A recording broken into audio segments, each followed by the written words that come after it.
Nous avons choisi le Vitibot après plusieurs mois de recherche sur les différents véhicules autonomes.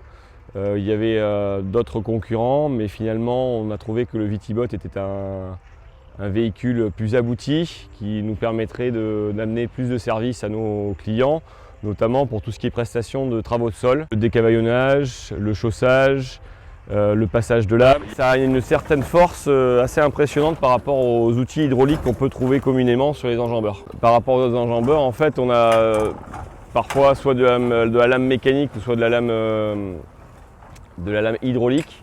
Là, on est sur de la lame électrique. Donc on peut permettre de régler la force, de régler l'amplitude.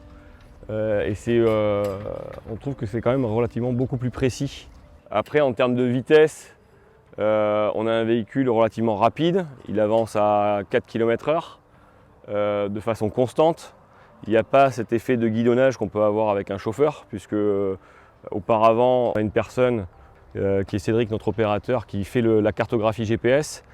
Il passe dans à peu près tous les rangs pour pouvoir cartographier, ce qui permet au robot de se diriger de façon linéaire et de ne pas avoir cet effet guidonnage qu'on peut avoir avec un chauffeur normal.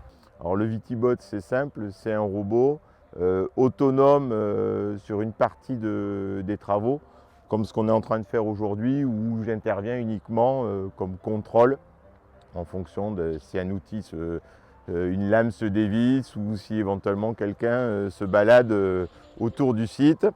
Et après, sur d'autres utilisations comme la décavaillonneuse, j'interviens pour corriger éventuellement les défauts du sol et travailler en précision, où aujourd'hui on arrive à avoir un travail, je dirais, chirurgical.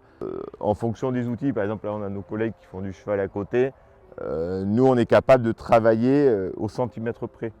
On peut réutiliser tout ce qu'on connaît sur le marché outillage, que ce soit des disques émoteurs, que ce soit des lames électriques, que ce soit des décavaillonneuses, aujourd'hui principalement mécaniques parce qu'il n'y a pas d'hydraulique, ou sinon des outils électriques comme on peut avoir aujourd'hui d'installer, car le robot est électrique, c'est aussi l'objectif, ce qui nous permet de travailler entre 1 à 2 jours en fonction du domaine où on est et surtout des pentes et de la pertinence du travail. Et aujourd'hui, dans le contexte économique qu'on peut avoir au niveau consommation gasoil et énergétique, nous en 3 heures, on refait le plein pour moins de 10 €. Ça aussi, ça c'est un comparatif par rapport à un tracteur. Le tracteur ne tourne pas comme ça.